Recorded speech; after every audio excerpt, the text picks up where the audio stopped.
So pleased to see you.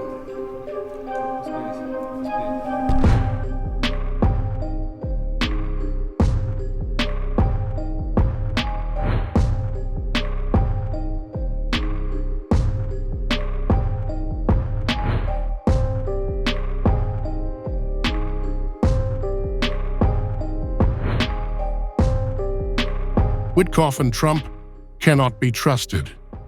Europe has been sidelined, watching as US emissaries stumble and hand strategic advantage to Moscow. Now President Vladimir Putin has issued a chilling warning. Russia is ready to fight a war with Europe if provoked. He openly accuses European leaders of sabotaging US-led peace efforts in Ukraine.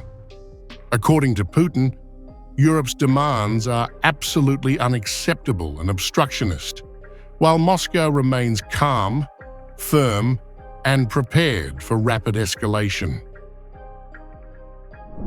The Europeans are not silent. They are insulted by what they perceive as their exclusion from the negotiations. However, I must note that no one has excluded them.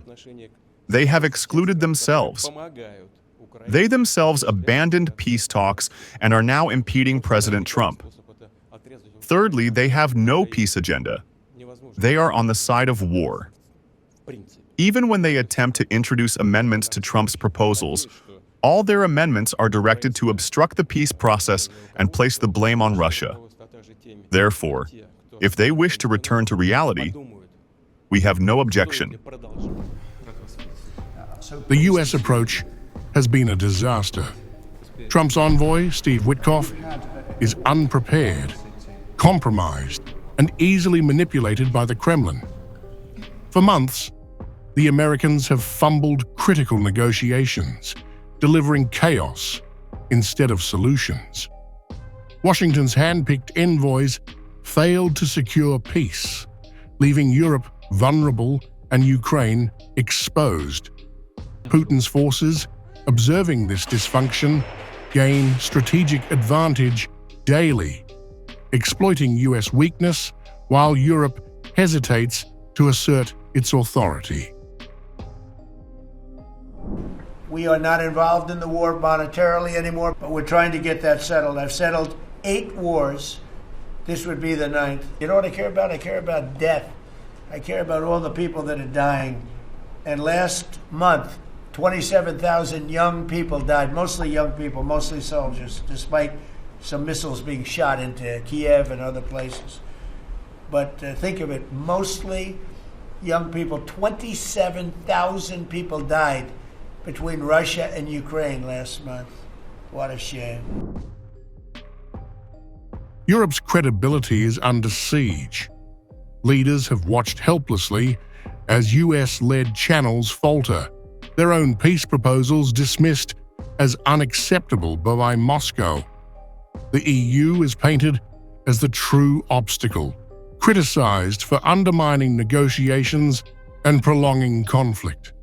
Putin frames Europe's interference as obstruction, while Russia positions itself as patient, disciplined, and ready to strike if provocation continues. Russia continues to test our deterrence. Russia has violated our airspace with jets and drones, conducted sabotage and sent spy ships into our waters. These actions are reckless and they are dangerous. And it's not Russia alone. It is working closely with China, North Korea and Iran to attempt to disrupt our societies and tear up the global rules. They are preparing for long-term confrontation. And we are responding with strength, unity and resolve. The Kremlin thrives on disarray in Washington and Brussels. US and EU missteps allow Russia to dictate tempo and narrative.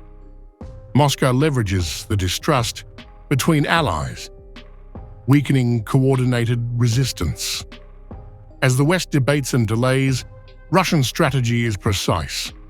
Pressure, patience, and positioning give Moscow an unchallenged upper hand, while Europe struggles to assert itself diplomatically or militarily. Russia watches calculating. The chaos in US diplomacy, coupled with Europe's hesitance, plays directly into Kremlin hands. The Gerasimov doctrine is alive. Chaos among enemies equals victory. Moscow leverages every misstep, ensuring Europe cannot dictate the terms. As Trump's envoys falter and Brussels hesitates, Russia's influence expands, demonstrating that discipline, patience, and readiness to escalate can overpower disunity in the West. That deal doesn't happen without the president's direct interaction with the leaders that were involved in this decision-making. And everyone said that deal couldn't hold, and then the president shepherded through the United Nations of all places to get a global coalition of countries to line up behind the peace deal, behind the border peace, and it's still, every day is a challenge, but it's been driven personally by the president. It's the reason why we're involved in this whole Ukraine-Russia conflict. That's not our war, it's not the president's war. This war started, it never would have happened if you'd been president. But this war is going on, and the president is trying to end it, not because, listen, we got a million things to focus on in the world as a country, but he's the only leader in the world that can help end it. And that's why even as we speak to you now, Steve Witkoff is in Moscow trying to find a way to end this war, to save lives of 9,000 people, Mr. President, as you want to know, are dying every week. For Europe, indecision is no longer an option. With US emissaries compromised and Putin's threats clear, the EU must assert leadership. Military and diplomatic tools need alignment to counter Moscow's strategy. The continent cannot rely on Washington alone. Europe must negotiate directly, define terms, and protect its security while avoiding manipulation. Moscow's message is unambiguous. Russia acts with precision and restraint, but will escalate if Europe oversteps. Putin's strategy capitalizes on Western chaos, exposing weakness and indecision. For Brussels, the lesson is stark.